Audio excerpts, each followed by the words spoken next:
And howdy, nearly senior citizen here. Greetings, boys, girls, and to all of our non-binary friends, and welcome to this, a brand new day with the fan on in the window.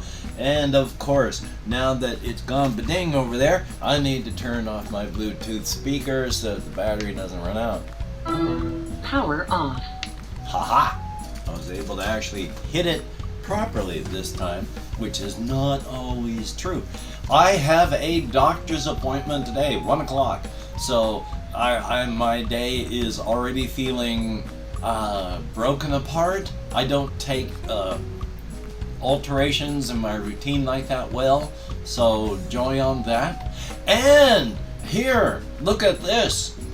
These are patrons that I have written onto my patron list very poorly spaced. But I did it. So I'm thanking people, all of my patrons, right here at the beginning, and anybody who has donated to help me out. Thumbs up. Thank you all so much for my GoFundMe, for my PayPal, for this here. It has been an outpouring of support. Thank you. It is greatly appreciated. Thumbs up and thank you so very, very much.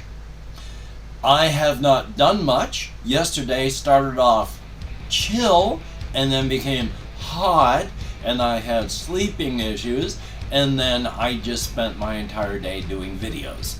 I mean, last night at 11 o'clock at night I said, hey, you know what, I'm gonna make a shorts, and then I uploaded that. So thumbs up, the urge to create. I am a frustrated avant-garde videographer. So thumbs up for that, yay! Past that, I don't really have a whole lot on my list. Other than, I didn't even make it to Walmart last night. I almost didn't go on walkies at all. Made it to Safeway, came on back, yay. At least that's better than nothing. Trundled on down there with my walker because I had to buy like cat dirt, and then came on back. So, thumbs up for that. Yay. So taking a look on my list here, the only big thing I've got to talk about is I was watching a video of they go to the various Reddits or subreddits or off Tumblr or something, and one of the thing was a picture. There's these Lovecraftian pictures that people will draw and make videos of Garfield. So there's Gorefield and more, and it's just, they've gone insane with that. This picture was of a gigantic my shirt is at an angle. Why is that? Am I sitting at an angle? Why is my shirt at an angle? The printing is not all on one side. It's centered, so I don't know why it's all pulled off this direction. But the whole I'm going to try pulling it this way. The whole Garfield thing, there was this gigantic Lovecraftian Garfield towering up in the air with tens of arms, and was just absolutely horrific and nightmarish. And John was down at the ground, normal sized person, and so dwarfed by this Gorefield. And Garfield was saying something like, you know, you've come here, you challenge me, blah, blah, blah, blah, blah. Do you think you can do all this? And John down there is going, yeah. And holding two six shooters, it looks like, in each hand. Now, the thing is, this reminded me so much. Back in the 80s, I read a 5 or 6 book series, Cenotaph Road. Now, Cenotaph is just like a tomb, a crypt, but in the series, cenotaphs, tombs, allowed you to travel between worlds and universes. And so this person was traveling along the Cenotaph Road, because in the first book, which was a fully contained thing and had to be retconned in the second book, but they were chasing the kind of necromancer and caught them in the first book. But then in the second book, it was they got away. And they were having to chase them along this Cenotaph Road from world to world, from place to place. Now the thing was, as they were traveling, they were becoming stronger. the bad guy was throwing things into their path, and each thing that they surmounted helped them grow stronger. So the fact that the bad guy was running and the good guy was following was gaining experience and thus gaining in power. And everything that was thrown at them, because they were able to surmount it, they grew in experience and ability and kept gaining power. So that by the time the 6th book, because they had been chasing the bad guy, because the bad guy had been throwing things in their path to stop them, because of that, in the 6th book, they were strong enough to crush the skull of the bad guy. But then realizing, they don't want to become the bad guy themselves. Now that they've done that, they were able to, and they did voluntarily give up the power so that they didn't become a bad guy being chased. But that part I like. It's the path of experience taken to do this is what is making them strong enough to beat the bad guy. Which is kind of like in the whole Kung Fu Panda thing, when Master Oogway is talking to Master Shifu and just says, one often finds their destiny on the road they take to avoid it. If the bad guy hadn't run and thrown things in their way, the good guy wouldn't have become strong enough to defeat them. When Garfield, in this one panel, is confronting John, and John is standing there with kind of, ragged clothing, but it looks like a jacket, and then those 2 6-shooters in each hand, John didn't just walk out of their house and then confront Garfield. John has been through some stuff. John has had to go through places and do enough things that the fact that John made it to Garfield shows that Garfield should be frickin' scared. And that is a big, big trope that I love in fiction. It's the fact that you tried to stop me, it was what makes me strong enough to defeat you. So thumbs up on that. Past that though, the only real other thing I have on my list is, once again, this is a weird thing. I'm going to talk about something bizarre because it's just odd. There is a subreddit called Bone Hurting Juice, wherein people take funny things and make them unfunny. And because they're so unfunny, that can make them funny.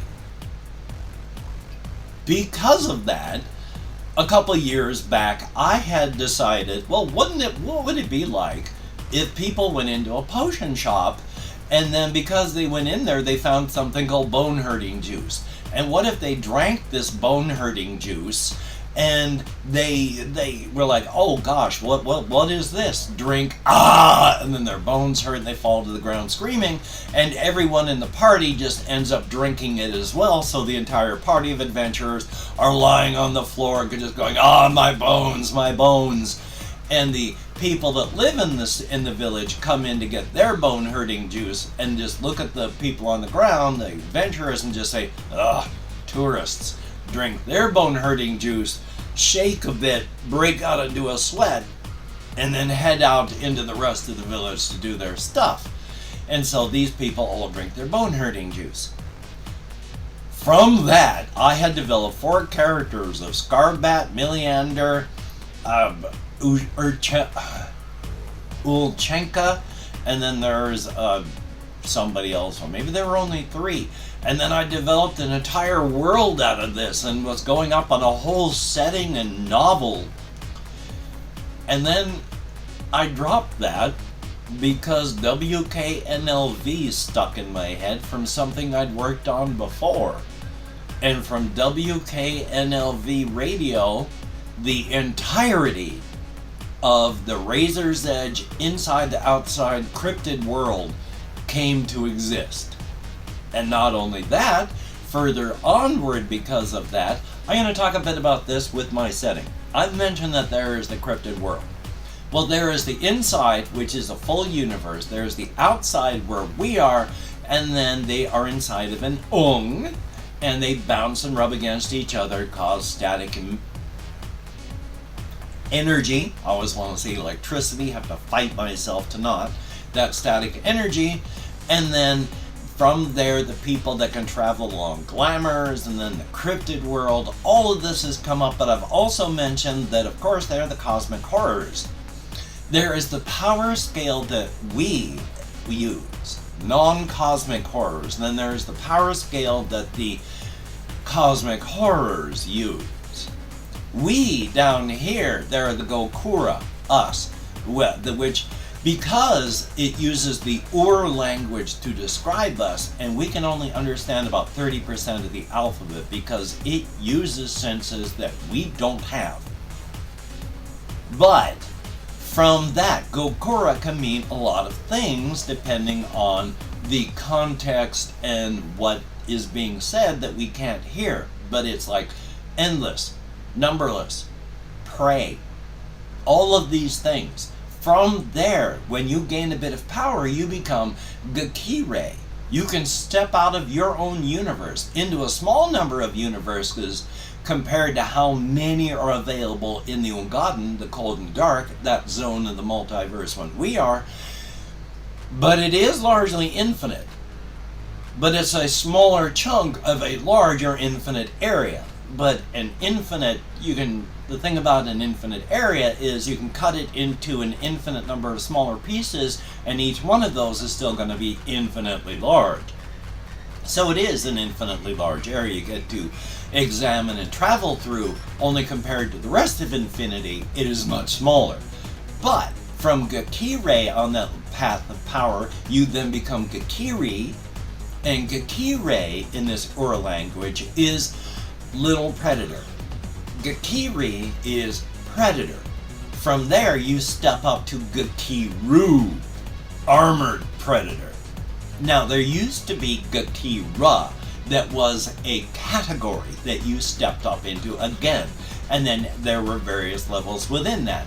But with Amaterasu, dread Amaterasu, mother of all, she alone is powerful enough to distort reality itself.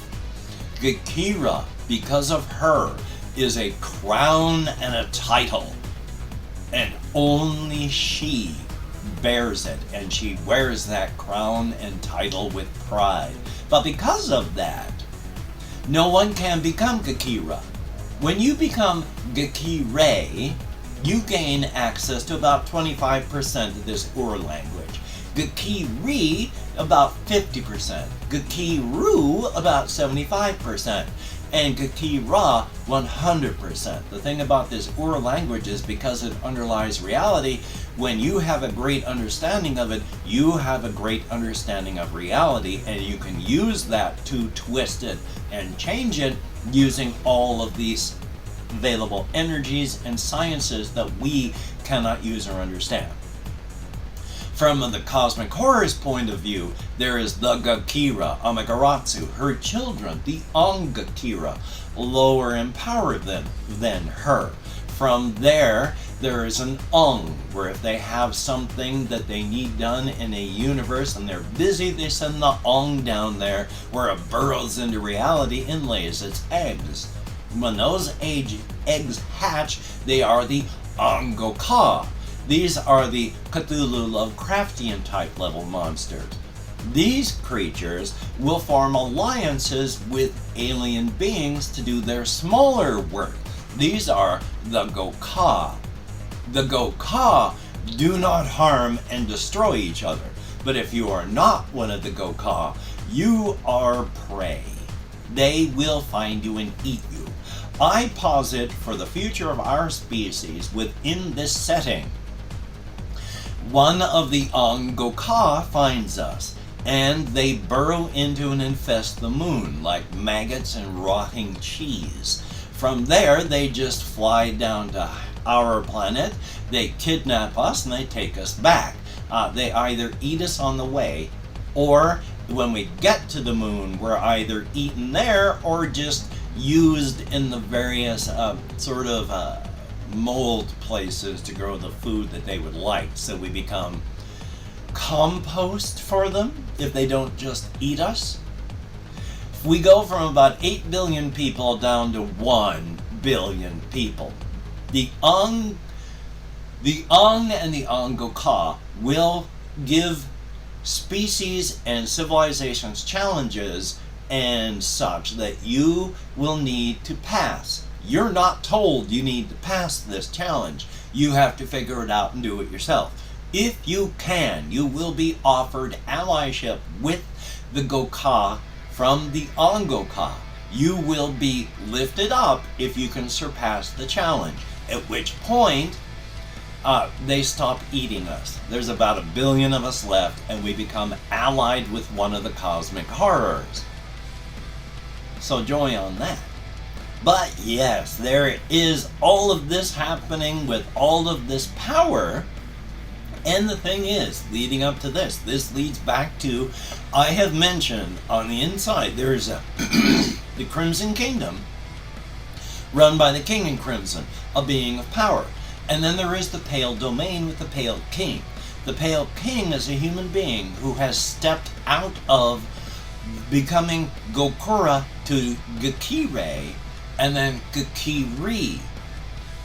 They are interacting with humanity on the inside because of decisions that they have made that we can't understand, but they are working and doing the things that they are doing because of that. And it's going to take a couple 20, 30,000 years before they're done, but until that time, they are keeping up their civilization. When you become from Gokura to Gakire, you have to grow brain structures, new brain structures that will allow you to start growing the extra universal structures. A lot of people don't survive going from just us to a being of power, because as you have to grow these structures in your head, well, there's a lot of bad things that can happen from that. There's not a lot of space in your head to fill. Luckily, these structures are small, like the size of a fingernail, thickness, length of a fingernail, but it's new in a place it shouldn't be. These can go wrong for a couple reasons. Extra growth after you've finished growing and becoming adult is largely cancer. These things can become cancerous. Your body can attack it as cancer before just from growing, and then you die that way. Or it becomes full cancer, grows out of control, now you've got brain cancer. The number of people who actually survive this process is for all the people who go on this path and the people who survive. And it just keeps getting smaller and smaller until when you get up to the Pale King, it's a very, very small number indeed. He can eventually, if he's not killed, can become Gakiru. A being of power like the Crimson Kingdom has a limited ability to grow.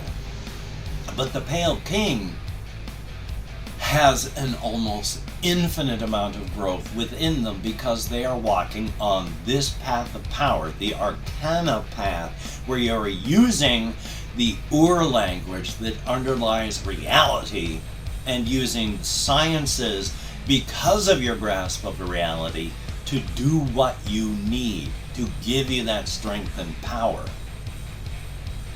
And all of this, because I got sidetracked from Scarbat Milliander by WKNLV Radio, which was just a radio station that I basically thought of like I was thinking, hey, Night Vale.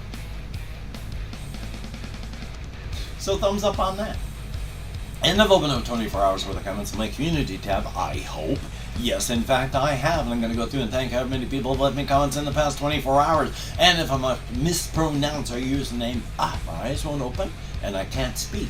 If I mispronounce the username, no disrespect is intended. Oh, my arm is so good. It is so good. On the 19th of next month, I have my appointment to find out what's going on with my neck so that this doesn't happen again, I hope. But there's all sorts of good things, and I am glad. But we have Jesse Koskinen. I sure hope they can bring Bolt Gun to the Switch. And there's It's Real Lit. Thumbs up. Thank you very, very much. And yeah, I don't know why Transformers blow up here in Washington State, but yeah, they must blow up in other cities and other states. They have to.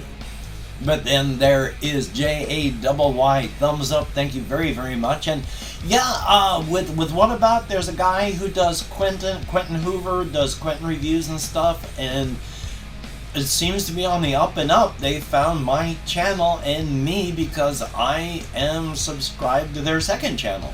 They wanted some voiceover work done and asked me.